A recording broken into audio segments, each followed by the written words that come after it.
Versículos 3 a 5, es lo que vamos a estar hablando aquí en esta mañana.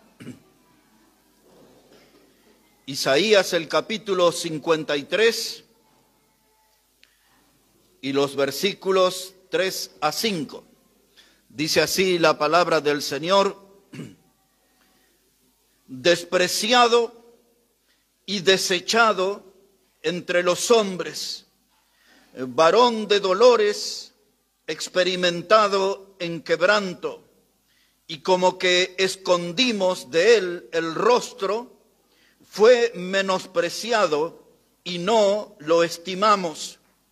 Ciertamente llevó él nuestras enfermedades y sufrió nuestros dolores, y nosotros le tuvimos por azotado, por herido de Dios y abatido. Mas él herido fue por nuestras rebeliones, molido por nuestros pecados.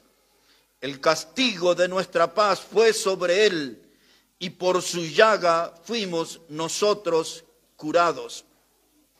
En el versículo 3, hermanos, está el título de nuestro mensaje en esta mañana. Dice ahí: despreciado y desechado entre los hombres. Ese será nuestro mensaje hoy: despreciado y desechado entre los hombres. La semana que sigue, con la ayuda de Dios, vamos a tener 2 mensajes más sobre este capítulo 53, quizás 3 mensajes más. Ayer hemos hablado de los primeros 2 versículos, y el capítulo que se inicia con una pregunta: ¿quién ha creído a nuestro anuncio? Ese era el título también del mensaje de ayer. Y explicábamos que este capítulo 53 habla acerca del nacimiento del Señor, su primera etapa, su ministerio público como predicador, su muerte en la cruz y su resurrección. Todo esto Isaías contó para nosotros en detalles 700 años antes de que esto sucediera. Y tal como Isaías lo cuenta en este capítulo y en los últimos 2 versículos del capítulo anterior, pues todo así ha sucedido. La pregunta de anoche era: ¿quién ha creído en nuestro anuncio? Y esa palabra anuncio, explicamos que se habla de proclamar, se habla de predicar, se habla de lo que se ha oído. Pablo en el capítulo 10 a los romanos tomó esto e incluso él citó diciendo: esto es lo que dijo Isaías, ¿quién ha creído a nuestro anuncio? Porque la fe viene por el oír, y el oír la palabra de Dios, dice Pablo, tomando aquí al profeta Isaías. Los profetas, hermanos, en sus días, ellos sufrieron lo que yo llamo el reinado de la incredulidad. Los profetas no lograron encolumnar grandes multitudes detrás de su predicación. No eran seguidos los profetas, sí eran perseguidos, pero no eran seguidos y no eran admirados por su predicación. E Isaías se instala en el futuro a través de su estilo profético, y nota que en el tiempo que el Señor iba a venir a esta tierra y los apóstoles iban a hacer su ministerio, tampoco iba a ser oído el anuncio de ellos. Tampoco iban a ser oídas las buenas noticias que ellos iban a traer. Y en los días que hoy nosotros estamos viviendo, tampoco las multitudes no creen en el anuncio, no creen en las buenas nuevas, no creen en el evangelio. La gente de nuestro tiempo sigue equivocándose y eligiendo el camino ancho de la perdición. Y esta pregunta va repercutiendo por los siglos: ¿quién ha creído en nuestro anuncio? Y la segunda frase que Isaías utilizó ahí dice: ¿y sobre quién se manifestó el brazo de Jehová? Explicando que en los días de los profetas aquella predicación celestial fue acompañada por milagros, señales y prodigios, donde teníamos profetas que hicieron llover fuego del cielo, profetas que dijeron que no llueva y por 3 años y medio no llovió, y cuando volvieron a orar y pidieron lluvia, la lluvia vino del cielo. Milagros de resurrección, como el que hizo el profeta Elías, Eliseo, grandes señales, milagros y prodigios, el brazo del Señor, eso significa esa expresión, el poder del mensaje para salvación. Es lo que en el Nuevo Testamento Pablo dijo: no me avergüenzo del Evangelio porque es el poder de Dios para salvación. Y aquí cuando Isaías habla sobre quién se manifestó el brazo de Jehová en aquellos hombres, los profetas, el poder de Dios les acompañaba. En el ministerio del Señor Jesucristo el poder de Dios le acompañó. Sanó toda clase de enfermedades, resucitó muerto, hizo grandes milagros durante su ministerio. Se manifestó el brazo del Señor en la persona de Cristo, pero no fueron grandes multitudes las que creyeron. Como decíamos ayer, 12 le siguieron, 70 en otro tiempo, y a la muerte y resurrección de Cristo solamente un número de 120 estaba reunido en el aposento alto. No fueron las grandes mayorías que siguieron el camino del Señor. ¿Quién ha creído a nuestro anuncio? Los apóstoles también predicaron ese mensaje celestial, y su prédica fue acompañada por milagros, señales y prodigios. Y ayer vimos una serie de textos como Hechos 5:12 y otros que hemos citado ayer.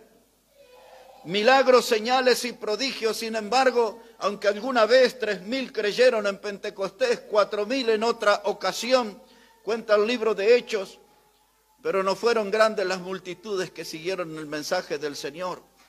Y la pregunta es: ¿quién ha creído en nuestro anuncio? ¿Sobre quién se manifestó el brazo del Señor? Y dice Isaías ahí, hablando de la primera etapa de la vida del Señor, dice: Él iba a ir subiendo como el renuevo de una tierra seca. No había en Él ni poder ni hermosura, dice Isaías en el versículo 2.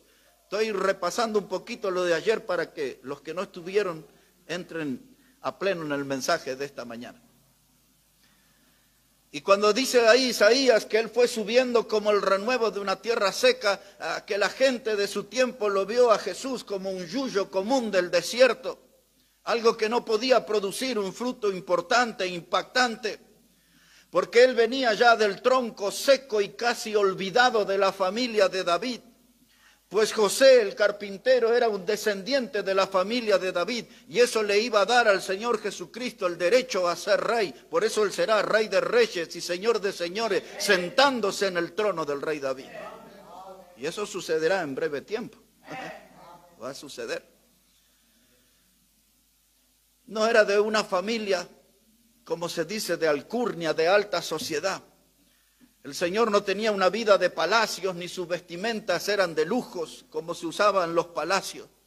Era una persona común, lo describíamos anoche, era uno más en el vecindario, aunque él era Dios hecho hombre.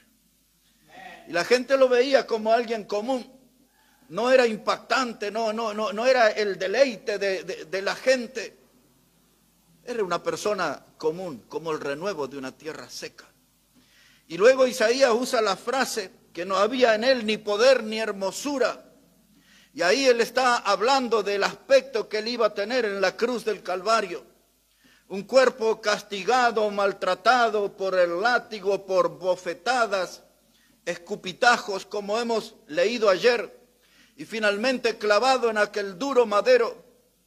No iba a haber en él ni poder ni hermosura. Un hombre debilitado, sin fuerza, puesto en la cruz.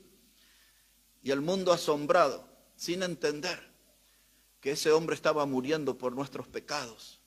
Y estaba muriendo para ofrecerse al mundo como el Salvador y como el dador de vida eterna. Y entonces Isaías dice, no había en él poder ni hermosura. Pero si usted mira bien, como nosotros en esta mañana, le veríamos inatractivo para que le deseemos, para desearlo como nuestro Salvador, para desearlo como nuestro Señor, para desearlo como aquel que va a guiar nuestra vida en el camino hacia la eternidad. Le veremos inatractivo para que le deseemos. Él es nuestro Cristo, Él es nuestro Salvador, Él es nuestro Señor. Y había muchos detalles que hemos hablado en el mensaje de ayer, pero es un poquito para refrescar la memoria. El pueblo de ayer eligió un delincuente, un homicida, dice la Biblia, que se llamaba Barrabás, y despreció a Cristo. Y ahora nos metemos en este versículo 3 que comienza diciendo despreciado y desechado entre los hombres. La gente prefirió a un delincuente, a un homicida llamado Barrabás, y mostró su desprecio por Cristo. Pues necesitamos comprender el significado de este término desprecio. Eso nos habla a nosotros de una intensa demostración de falta de respeto. Eso fue lo que el mundo mostró frente a nuestro Señor. Una profunda demostración de falta de respeto, un reconocimiento. Aquí en nuestra cultura barrial se diría, lo ningunearon, lo tuvieron el nada, una negación total, una demostración de humillación. Eso es lo que significa despreciado. La gente se encargó de hacer demostraciones de desprecio, de humillación, de rechazo. Y luego el profeta agrega la palabra desechado. Esa palabra significa excluir. Lo excluyeron, lo marginaron. La palabra desechado significa reprobar. Pues eso hizo la gente con sus actitudes. Lo reprobaron, no lo admitieron. Lo vieron como un residuo, como algo que se podía descartar con facilidad. Esa palabra, desechado, significa que lo han tomado por inútil y lo han hecho a un costado. Y así vive el mundo hasta nuestros días, dejando a Cristo a un costado de sus vidas. Y así lo explicaba Isaías, que iba a suceder. Él iba a ser ayer y hoy despreciado y desechado entre los hombres. Esas dos palabras, hermanos, demuestran cuál iba a ser en el correr de la historia la conducta humana frente al Señor Jesucristo. Le iban a despreciar, le iban a desechar. Allí en la agonía del huerto de Getsemaní, donde Él oró intensamente por nuestra salvación, y subraye eso, por nuestra salvación. Porque Él estaba pidiendo en esa oración de agonía al cielo que Dios tuviera misericordia y que Dios pudiera perdonar nuestros pecados y darnos una salvación que es eterna. Y dice que Él, estando en agonía, oraba allí intensamente y su sudor eran como gotas de sangre. Ese sudor sangriento empapó su cuerpo y luego le esperaban otros sufrimientos, las bofetadas, el castigo con el látigo. Luego le esperaba a nuestro Señor la caminata vergonzosa por la vía dolorosa cargando la cruz, el patíbulum como le llamaban, sobre su espalda, lacerada, abierto, se podía ver sus carnes abiertas. Y luego puesto en la cruz, ese madero en el piso, el cuerpo extendido, 2 clavos, quizás 3 en sus manos y un clavo en los pies. Normalmente eran de unos 13 a 18 centímetros y el dolor que eso producía. Y luego esa cruz era levantada con sogas y puesta ahí en un hueco, en un hoyo. Y ese sacudón, cuando caía la cruz, abría las carnes del que estaba crucificado. El dolor era intenso, el sufrimiento era extremo.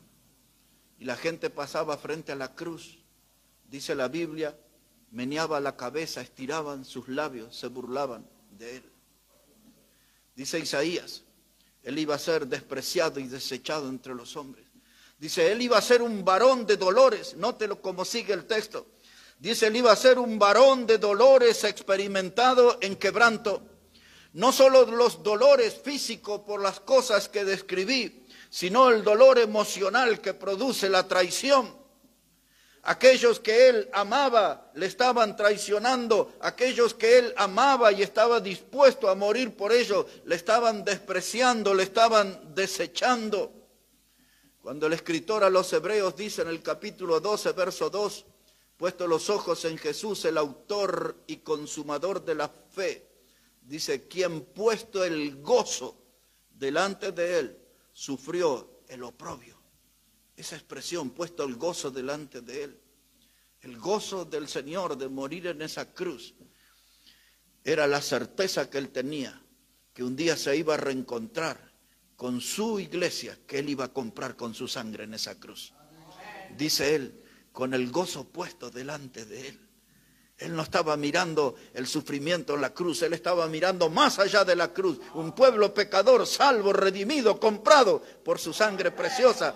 Y eso le hizo ir a la cruz con gozo, con sufrimiento, con dolor, con humillación. Pero había un gozo adentro de su alma, que él estaba muriendo por un pueblo pecador. Dice, sufriendo el gozo delante de él. Padeció oprobio allí en esa cruz. La peor humillación. Y aquella gente exaltada, eufórica, y aquel coro que cuando le vio dijo, crucifícale, crucifícale, despreciado y desechado entre los hombres. Cuando esa multitud enardecida gritaba a Pilato, crucifícale, crucifícale, danos a Barrabás, lo amamos más a Barrabás que a él. Qué manera de mostrar el desprecio y desechar a nuestro Señor. Pero quiero que ponga atención en esto. Nuestro Señor Jesucristo, en esta palabra de Isaías, despreciado. ¿Saben que Él fue despreciado aún antes de nacer? Fue despreciado. La Biblia enseña que María, estando encinta, buscaba un lugar donde dar a luz. Y podemos observar por la Escritura que ella buscó un lugar con cierta comodidad para que naciera su niño. Y la respuesta que ella consiguió, dice el Evangelio de Lucas capítulo 2 y verso 7, fue, no hay lugar en el mesón. No hay lugar en el mesón.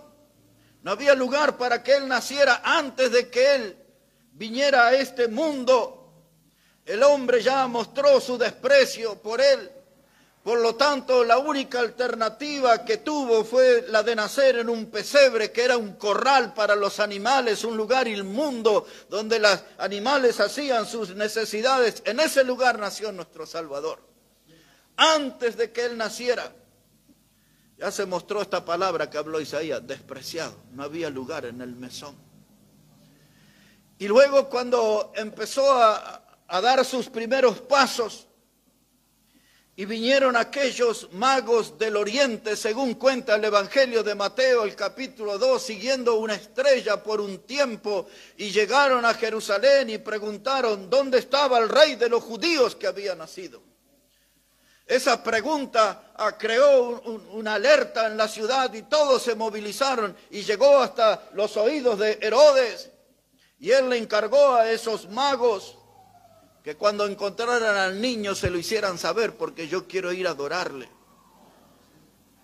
Pero Herodes era un asesino y él quería encontrarse con el niño Jesús para matarle, porque él no quería competencia.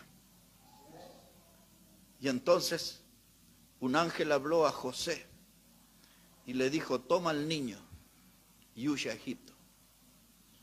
Y allí, en esos días, la espada de los romanos atravesaron la vida tierna de muchos niños en aquella pequeña aldea de Belén y sus alrededores. Y entonces el lloro de las madres se escuchó al ver sus hijos atravesados por la espada de los romanos. Pero eso se hizo porque querían matar a Jesús. Pero Dios en su plan le dijo al ángel, habla con José y dile, toma al niño y huye a Egipto.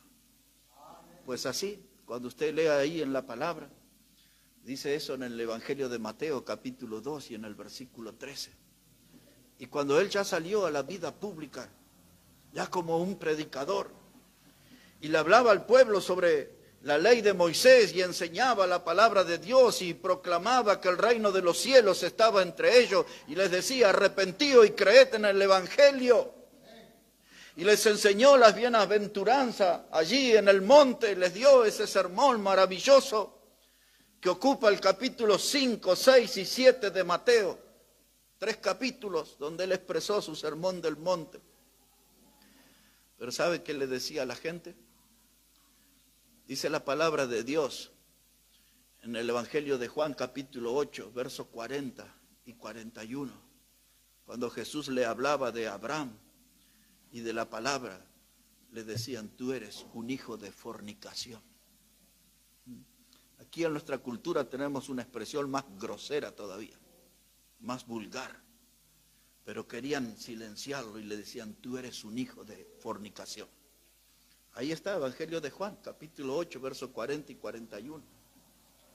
Y había algo grave también, porque dice en Mateo capítulo 12, verso 24, que el Señor era hijo de Belcebú. Y cuando habla de hijo de Belcebú, ese habla de un demonio que representaba al excremento. Él era maltratado en su juventud, fue llamado hijo de Belcebú, fue llamado hijo de fornicación. Son algunas de las muestras de que lo que dijo Isaías se iba a cumplir. Él iba a ser despreciado y desechado entre los hombres. Podríamos decir muchísimo más en esta mañana. Pero note cómo sigue aquí Isaías en el versículo 3, dice él: despreciado y desechado entre los hombres, varón de dolores, experimentado en quebranto. Y ahora él usa esta frase, dice: y como que escondimos de él el rostro, fue menospreciado y no lo estimamos. No lo estimamos quiere decir no tuvimos ninguna clase de consideración, no lo hemos valorado. Hemos escondido de él el rostro, hemos decidido vivir nuestro estilo de vida propia sin tener en cuenta sus consejos, sus enseñanzas, sus guías, sin tener en cuenta las huellas que él dejó marcado para que sigamos sus caminos. No lo estimamos. Y hoy en este siglo XXI tampoco estamos siguiendo firmemente sus huellas. Aunque la Biblia dice que el ejemplo nos dejó para que sigamos sus pisadas, seguimos equivocándonos y seguimos nos descarriando como ovejas y seguimos eligiendo malos caminos. No lo estimamos. En las decisiones importantes de nuestra vida no lo consultamos. En las decisiones importantes de nuestra vida no lo buscamos. En nuestra vida diaria aún no es él la persona que domina nuestro pensamiento. Tenemos otras preocupaciones, tenemos otras ocupaciones. Isaías dice: no lo estimamos. Por ahí nos acordamos un fin de semana de él. Por ahí 2 o 3 fines de semana. Pero casi nadie en nuestra congregación logra una asistencia perfecta de 4 fines de semana seguidos en la casa de Dios. ¿Sabes qué significa eso? Que aún nosotros no lo estimamos. Hay otras actividades que nos mueven. Hay otras actividades que son prioridades en nuestra vida. Y aún en el mismo ámbito de los cristianos, no lo estimamos. Anunciaba Isaías aquí. Dice: como que escondimos de él el rostro. No estamos diciendo públicamente: somos seguidores de Cristo, somos salvos por Cristo. Nuestro silencio es una manera de negarlo, es una manera de esconder el rostro, es una manera de no identificarnos con él. Dice Isaías, dice: como que escondimos de él el rostro, como que nos diera vergüenza de decirle a la gente: somos hijos de Dios, somos salvos por Cristo. Aún nosotros, mis hermanos, todavía estamos escondiendo de él el rostro. Y repasamos la lista en nuestra familia, en nuestros amigos, y son tantos, tantísimos, los que no tienen ni idea que nosotros somos hijos de Dios. Y no lo saben, porque estamos escondiendo de él el rostro. Cuando tenemos que mostrarlo a él en nuestra vida. Porque la expresión vida cristiana significa reflejar la persona de Cristo en nosotros. Y cada día debemos reflejar la persona de Cristo en nosotros. Pero Él apareció en el escenario de la tierra. Y no lo hizo como los políticos que estamos viendo en estos días. No lo hizo con carteles luminosos ni en las rutas principales o caminos principales poniendo la imagen. No usó publicidad Él para presentarse en el escenario de la tierra. Él no tenía un club de fan. Él no tenía un club de admiradores. Allá una multitud de curiosos que lo buscaba o lo seguía para ver algún milagro de Él o recibir algún favor temporal de Él.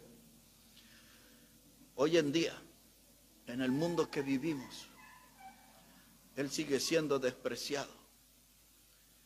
Si usted va a una universidad, y en estos días hemos visto en cantidad de videos por las campañas políticas, todo en las universidades, en las escaleras, en los salones, todo es de los políticos.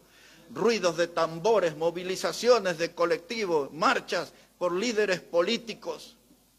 Pero si usted habla de Jesús, dice, no, es el nombre prohibido, no puede hablar de Él.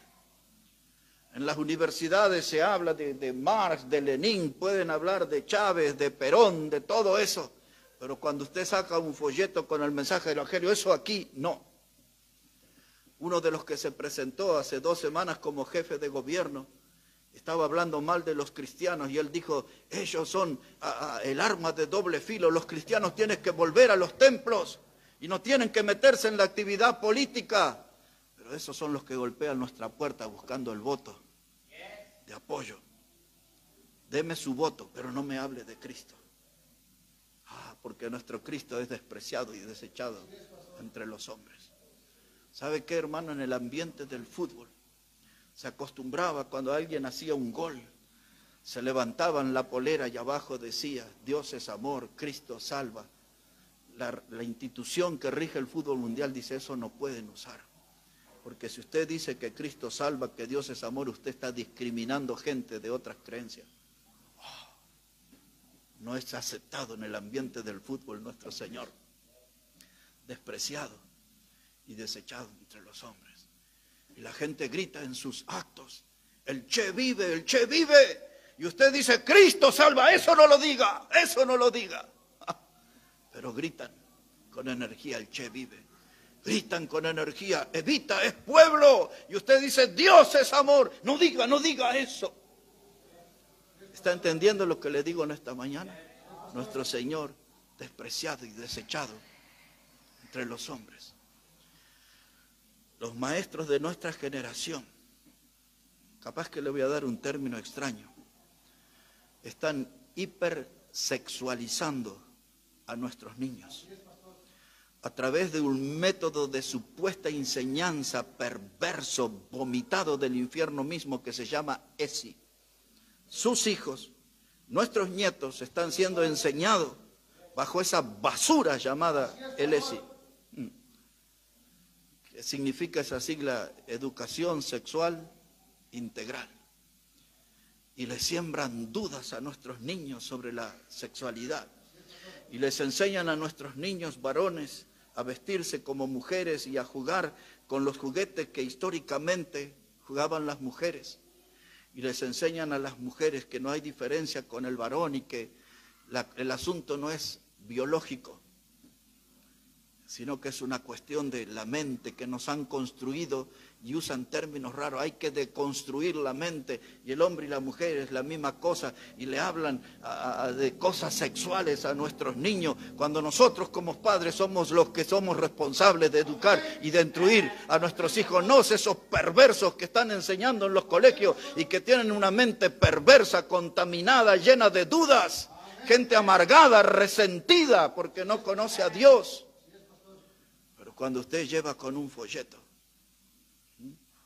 ellos le llevan miembros de hombres de madera. Estoy hablando de acá, de la provincia de Buenos Aires. Y les quieren hipersexualizar a nuestros hijos. Y a nuestros hijos menores de 10 años, en algunos casos le quieren hacer la enseñanza del uso de preservativo, que todo eso es una manera de promover la promiscuidad sexual. Y no solo desde el púlpito, desde la calle, en el ámbito familiar tenemos que pararnos y tenemos que enseñar la palabra de Dios, porque Dios va por la vereda de enfrente de esas perversiones humanas. Capaz que este video no lo van a poder ver porque lo van a cortar, pero yo tengo que predicar lo que dice la palabra de Dios. Porque esas son muestras en nuestra generación de que nuestro Salvador iba a ser despreciado y desechado entre los hombres. No hay lugar para las enseñanzas de Él. Hay algo que yo había comenzado a escribir hace un tiempo atrás, que ya lo voy a publicar, que se llama Identidad Mutilada. Nosotros somos cristianos, pero tenemos una identidad que ha sido mutilada. Esa palabra mutilada quiere decir que ha sido cortado, que ha sido cercenado, que ha sido desmembrado. Y quieren desmembrar nuestro pensamiento, quieren desmembrar nuestro mensaje. Por eso la pregunta de Isaías, ¿quién ha creído en nuestro anuncio? Lo están cercenando, lo están cortando, están tratando de esconder nuestra prédica, de callar nuestro mensaje. Hay una identidad mutilada. No quieren que vean el cristianismo verdadero. El cristianismo que habla del pecado por su nombre y señala la rebelión del hombre y cómo le ha dado la espalda a Dios y han elegido el camino ancho de la perdición. Y cuando usted les habla de las llamas eternas del infierno, se escandalizan. Y sin embargo aquí, usted ya lo ha visto, muchas manifestaciones de nuestra sociedad justifican y hasta algunos se gozan de la masacre que hicieron el 7 de octubre en Israel. No sé cuántos de ustedes vieron esas escenas, pero las personas caídas y así, con el hacha destruyéndole la cabeza, y a los niños abriéndolos, y a las mujeres embarazadas abriendo sus vientres, y enfocaron allí la reunión de todos los embajadores, y las mujeres y algunos hombres se desmayaban de ver esas imágenes y salían vomitando de ver la crueldad. Y aquí había gente en el centro de Buenos Aires manifestándose a favor de eso. Pero hablarles del amor de Dios y hablarles de nuestro Salvador, ya tienen la postura tomada. Ellos lo desprecian y lo desechan. Dice la Biblia también que es muy grave porque aún nosotros no lo estimamos y escondemos de él el rostro. Es hora de identificarnos como cristianos, hermano. El fin de semana que pasó se vieron, como todos los años, escenas de desnudez en el centro de la ciudad. Miles y miles salieron a lucir y relucir su orgullo gay. Y ahí, si usted vio las imágenes, mujeres semidesnudas haciendo sus necesidades, todas las que usted imagina, allí, y se filmaban. Y toda esa asquerosidad era aplaudida. Y ellos creen que eso expresa la libertad del hombre. Pero Jesús dijo, si conocieres la verdad os hará libre. La Biblia dice, si conocieres al Hijo de Dios, seréis verdaderamente libre. Eso es libertinaje perverso, inmundo. Y las cosas hay que decirlas por su nombre. Por las dudas, yo me llamo Héctor Catani. No soy un hombre que se esconde detrás de los micrófonos. Tengo una militancia en la fe de más de 40 años. Mi identificación es con Cristo, con su mensaje. No tengo ninguna clase de temor a estos poderes humanos perversos. Desprecian a Cristo en las revistas y lo venden una imagen de un supuesto Cristo con labios pintados, vestido de rosa. En las películas de Hollywood lo ponen a Cristo, un supuesto Cristo descendiendo de la cruz y teniendo relaciones sexuales con María Magdalena. Y hacen Jesucristo Superstar, un festival de rock, tratando de presentar a Cristo. Y muestran un montón de gente hippie de pelo largo, drogándose en granjas, viviendo en comunidad. Y dicen, este es Cristo. Wow. Isaías decía, él iba a ser despreciado y desechado entre los hombres. Y aún en la escritura que nosotros leemos está registrado cuando aquel ladrón sin vergüenza en la cruz se burló de él y le dijo, si tú eres el Hijo de Dios, desciende de esta cruz y sálvate a ti mismo y a nosotros. Pero había otro ladrón que es bueno que lo recordemos. Y el otro ladrón le dijo, ¿ni temes tú a Dios estando en la misma condición? Porque nosotros estamos aquí porque merecemos por nuestros hechos, pero él ningún mal hizo. Y le dice ese otro ladrón, acuérdate de mí cuando vengas en tu reino. aquellas palabras maravillosas se escucharon ese día. Hoy estarás conmigo en el paraíso. Hoy estarás conmigo en el paraíso. Y ahí está Isaías y su mensaje, despreciado, desechado entre los hombres. Los hipócritas representantes de la religión de ayer y la de hoy. Los fariseos, los saduceos, todos ellos planearon su muerte. Y si ese poder religioso se puso de acuerdo con el poder político de los romanos para llevar al Hijo de Dios a la cruz. Aquello fue un asesinato. No había organizaciones de derechos humanos que intercedieran por él. Pero él fue a la cruz, porque era la única esperanza para nosotros, los pecadores. Y él hizo la obra completa y dio aquel grito de victoria, de triunfo. Consumado es, que significa la deuda ya fue pagada. Nuestro pecado ya fue pagado, fue con sangre preciosa que él derramó en esa cruz. Despreciado, desechado entre los hombres, varón de dolores, experimentado en quebranto, escondimos de él el rostro, fue menospreciado, no lo estimamos. Y dice el verso 4 ahora, ciertamente llevó él nuestras enfermedades y sufrió nuestros dolores. Y nosotros le tuvimos por azotado, por herido de Dios y abatido. Hermanos, dice la palabra de Dios que él llevó nuestras enfermedades. A través de la historia, muchos teólogos de los estudiosos de la Biblia debaten, discuten inútilmente sobre ese texto. Es cierto que él llevó nuestras enfermedades físicas, pero llevó una enfermedad más grave y más importante, que es la enfermedad del pecado que está en cada uno de nosotros. Cuando él habló que iba a llevar esas enfermedades físicas de algunas personas, no era para que tuviéramos una salud perfecta. Nunca hay en la Biblia tal promesa para nosotros. Pero a modo de lectura les voy a decir esto. Dice el Evangelio de Mateo 9, verso 35, recorría Jesús todas las ciudades y aldeas, enseñando en las sinagogas de ellos y predicando el Evangelio del reino y sanando toda enfermedad y toda dolencia en el pueblo. Ahí está una parte de lo que dijo Isaías. Sanó toda dolencia, toda enfermedad en el pueblo, en las aldeas pequeñas, en los más olvidados, en los más necesitados.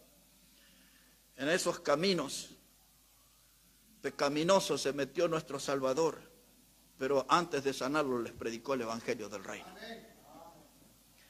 No es como las campañas históricas de esos grupos llamados pentecostales que dice Cristo sana y salva. No, hermanos, Cristo salva y después sana. Es lo que vemos ahí en ese texto. Dice que llevó él nuestras enfermedades. Pero el apóstol Pedro, si puede mirar ahí un poquito, el apóstol Pedro en la primera carta, el capítulo 2, versículo 24, dice la palabra de Dios allí.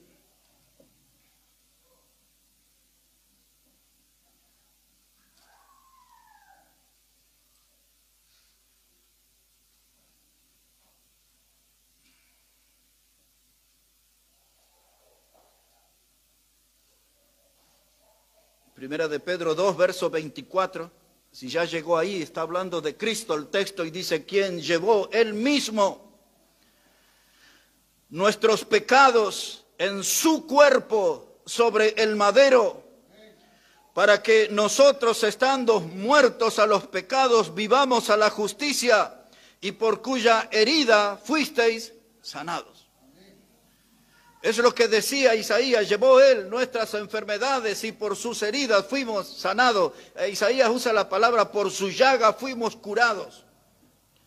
Es la misma expresión, más allá de la sanidad física que pueda darnos el Señor. Es la sanidad de nuestro alma, es la enfermedad que ocasiona el pecado. Por eso dice Pedro, recordando a Isaías, que el Señor cargó en su cuerpo nuestros pecados. No nuestra gripe, nuestros pecados, dice la Biblia, cargó sobre su cuerpo. Una obra perfecta, completa. El pecado es el gran mal, hermano, que está en nosotros. El pecado es lo que nos hace transgresores a la ley de Dios. Ya en el huerto del Edén, Adán y Eva fueron transgresores, violentaron la ley de Dios. El Señor le dijo, de ese árbol no comeréis, porque si lo haces ciertamente moriréis. Y ellos transgredieron la ley de Dios. Y luego todos hemos heredado esa naturaleza pecaminosa de Adán y Eva, y nosotros también hemos sido transgresores de la ley de Dios. Los antiguos predicadores, me gustaba su lenguaje porque ellos se presentaban, e incluso en algunos de nuestros himnos, dice, siendo yo aún delincuente, porque un transgresor de la ley es un delincuente. Los viejos predicadores hablaban de que nosotros somos criminales y la razón es porque somos transgresores de la ley de Dios.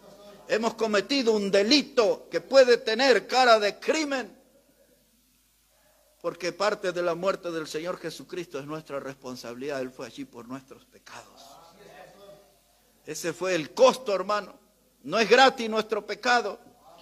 La mentira que navega por nuestras venas, la mentira que circula en nuestra sangre, es un pecado grave, dañino, destructor. La decadencia moral en la que ha caído nuestra sociedad, y quizás aún nosotros mismos hemos estado involucrados en alguna actividad inmoral, inmunda, pecaminosa, pues ha sido nuestro pecado, mis hermanos, ese exhibicionismo como el que le hablé recién, hombres y mujeres, semidesnuda, trans y no sé cuántas categorías más hay. El pecado como se mire, con el rostro que tenga, cualquiera de sus rostros. El pecado, hermano, es como una plaga que contamina todo y destruye todo. El pecado aplasta al hombre. Y la Biblia enseña que aquel que iba a pecar ciertamente moriría. Pero Dios es amor. Y eso es lo que quiero hablar en el final del mensaje. Dios inexplicablemente es amor con nosotros. La Biblia utiliza la palabra gracia.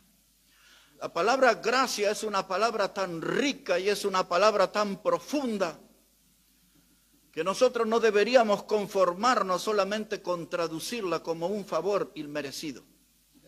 Es cierto que la gracia es un favor inmerecido, pero es mucho más que eso. Porque muestra el amor y la misericordia de un Dios que se dignó a descender hacia el hombre, dándole la oportunidad de un encuentro entre un Dios santo y un hombre pecador en un lugar extraño que fue la cruz del Calvario. Y el puente de esa unión entre el Dios santo y el hombre pecador fue la persona de Cristo Jesús. Ese cuerpo puesto allí en el madero es la demostración más gloriosa y más grandiosa y más sublime de lo que es el amor. No hay ninguna otra demostración humana o que tengamos conocimiento los humanos de amor. No hay nada más grande como el amor de Cristo mostrado en la cruz. Y 2000 años después, y en esta misma mañana y en este encuentro aquí, a Biblia abierta, ese amor viene a interrogarnos, viene a plantearnos a nuestra vida qué quiere hacer usted con el amor de Dios en esta mañana. Muchos de nosotros ya hemos creído en Jesús como el Salvador. Como decía el escritor de los Cantares, su bandera sobre mí es amor. Su bandera. Ya hemos sido aprisionados, ya hemos sido nosotros envueltos, atrapados, estamos sumergidos en el amor de Cristo, somos salvos por Cristo. Pero hay gente que necesita encontrarse con ese Dios que lo ama, con ese Dios que lo busca, con ese Dios que quiere quitar todo ese pecado inmundo de su vida y darle una salvación que es eterna. Eso se llama gracia de Dios, un favor inmerecido, un Dios que es amor. Mientras por tiempo, años se ha mostrado el desprecio y el rechazo al Salvador, todavía Dios nos busca dándonos una oportunidad para el arrepentimiento. La voz de Dios nos llama a venir arrepentidos y ser salvos por Él. Los predicadores, influidos por conducta satánica, invitan a la gente a las fiestas y y le ofrecen música y le ofrecen refrigerio, y en esas cosas no hay salvación. Lo que hay salvación es exponer el sacrificio del Hijo de Dios, todo lo que Él sufrió en esa cruz, la sangre que Él derramó. En esa sangre podemos ser limpios, podemos ser salvos, y ese sufrimiento fue por nuestro pecado, y no porque seamos gente buena. Él fue a esa cruz porque somos inmundos pecadores. Frente a nuestro Señor, yo creo que nadie puede negar eso. Y los predicadores modernos dicen, no hay que hablar de esa manera. Los predicadores antiguos decían, no hay que mentirle al pueblo, hay que decir las cosas como es. Esa pus de nuestra alma, esa inmundicia que sale de nuestra alma por causa de nuestro pecado, tenemos que sacarla a la luz, que nuestras inmundicias sean lavadas por la sangre preciosa de Cristo. Dice Isaías, Él llevó nuestros dolores, nuestras enfermedades, y por sus llagas fuimos curados. Una mirada final a esas llagas. Son las llagas que se comenzaron a ver, como dije ayer, en el huerto de Getsemaní. En esa oración, donde sus poros, algo de su cuerpo se fue abriendo porque salió sangre de allí, en ese sudor sangriento. En la sangre de aquellos golpes que recibió. Ayer leíamos el texto de que los oficiales de un grupo de hombres que le cuidaban le vendaron y comenzaron a golpearle en su cara. Y abrieron su cara y sangró su rostro. Y pusieron una corona de espina y con una caña le golpeaban y sangre preciosa salió de sus sienes. Y luego el látigo que abrió sus carnes, el flagrum, y sangre preciosa siguió saliendo. Y luego los clavos en las manos y en los pies, y sangre preciosa siguió saliendo.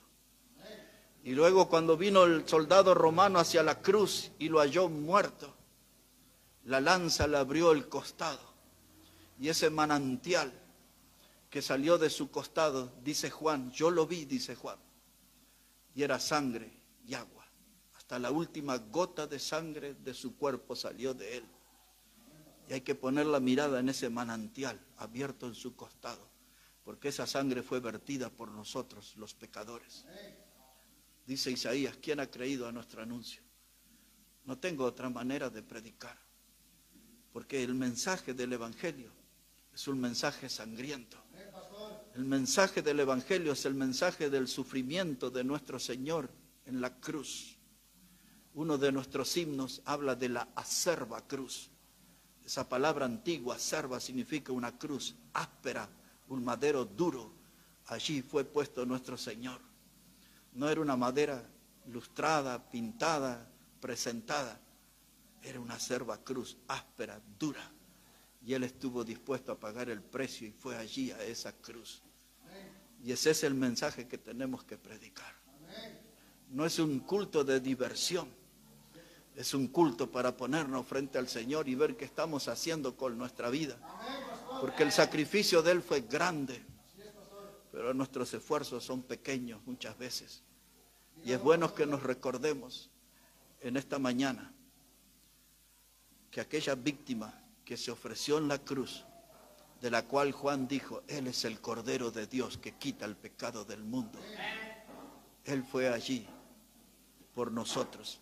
Él fue nuestro sustituto. Él ocupó nuestro lugar para darnos una salvación, y una salvación que es eterna. Dice muchos, le dieron vuelta al rostro, no le estimamos. Mis hermanos, tenemos que ser valientes en esta hora, porque Cristo viene y viene pronto. El mundo cada vez nos presiona más, nos oprime, nos acecha. Las fuerzas del diablo se mueven con rapidez y con mayor maldad cada día. Y es tiempo que los hijos de Dios nos pongamos de pie. Y que podamos, como uno de nuestros cánticos aquí, cual pendón hermoso. El pendón era la bandera que se usaba en la batalla. Y que ese pendón hermoso que debemos desplegar hoy lleve adelante el mensaje de la cruz. Es lo que este mundo necesita. Este mundo no necesita escenas de romanticismo. Este mundo necesita conocer el verdadero amor de Dios mostrado en la obra de Cristo en la cruz del Calvario para ser salvo. Porque si el mundo no se encuentra con Cristo en ese lugar, entonces este mundo se perderá para siempre. Dijo Jesús, si no crees que yo soy es el nombre que Dios usó cuando se presentó a Moisés. Y Jesús les dijo así a la multitud, si no crees que yo soy, en vuestros pecados moriréis. ¿Es Jesús o es el infierno? Pero necesitamos ser claros en la predicación. No son cultos de prosperidad, no son cultos de conciertos musicales. Los nuestros son cultos donde se exhibe la obra de Cristo en la cruz, porque nosotros somos parte de su iglesia que Él compró con su sangre y tenemos que levantarnos como columna y como baluarte de la verdad. La verdad del Evangelio, mis hermanos, no puede ser escondida, debe ser exhibida. Y el Evangelio tiene que alcanzar a las almas más lejanas, más distantes, a las almas más pecadoras. Tienen que encontrar la salvación por medio de la obra de Cristo. Nos ponemos de pie, por favor, vamos a hablar con Dios en esta hora. Y vamos a agradecer a Dios por esa claridad de Isaías, por esa enseñanza que oímos ayer y hoy y todavía lo que vamos a oír en los próximos mensajes, de esa obra maravillosa, perfecta, completa de Cristo a nuestro favor. Si alguien aún no tiene a Cristo, o en el tiempo escucha este mensaje, usted tiene que venir a Él con un corazón arrepentido de verdad. Muchos ya están hastiados y asqueados de su manera de pecar.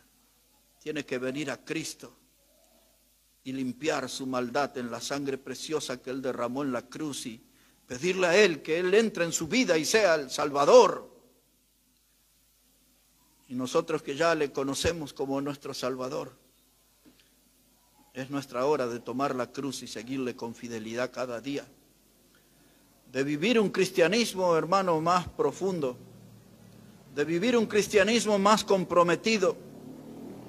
Pablo le advirtió a Timoteo sobre los tiempos peligrosos, y cuando Pablo usó esa palabra peligroso, estaba hablando de días salvajes, pues esos días son los que estamos viendo y viviendo, pero también son días de oportunidad para anunciar el mensaje del Evangelio.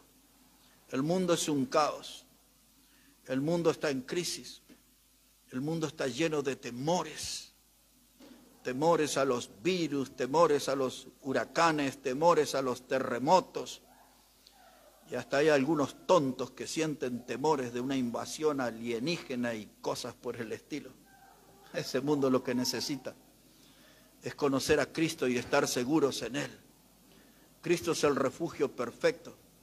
Su sangre derramada en la cruz es suficiente para limpiar todo nuestro pecado y para darnos una salvación que es eterna. Decía un viejo himno, Jesús, qué dulce nombre a los que te queremos. Padre, bendice tu palabra. Obra Dios en nuestras vidas. Necesitamos ser confrontados por tu palabra. Necesitamos escapar, Dios, de las garras de la tibieza. Necesitamos ser hijos valientes,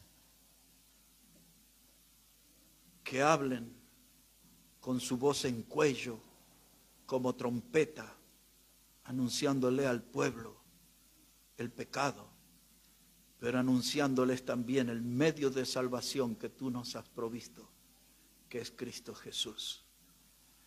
Que tu palabra, Dios, pueda seguir obrando, trabajando en nuestra vida. Que tu palabra siga siendo para cada uno de nosotros una fuente de bendición. Venimos en esta mañana a tu casa, Señor, para hacer lo que nos has pedido. Una reunión de recordación. Esta cena que vamos a compartir y esa mesa de comunión que nos invita a un encuentro profundo con Cristo nuestro Salvador. Y recordar juntos hoy su muerte, su sepultura, su resurrección, y gozarnos en la esperanza de que el Señor volverá por nosotros pronto. Maranata es nuestro lema. Cristo viene y viene pronto. Danos tiempo de bendición, Señor. Lo pedimos en el precioso nombre del Señor Jesucristo. Amén y amén. Vamos a cantar al Señor, hermanos, y vamos a ir preparando nuestros corazones para la ceremonia de la Santa Cena, donde vamos a recordar la muerte, la sepultura y resurrección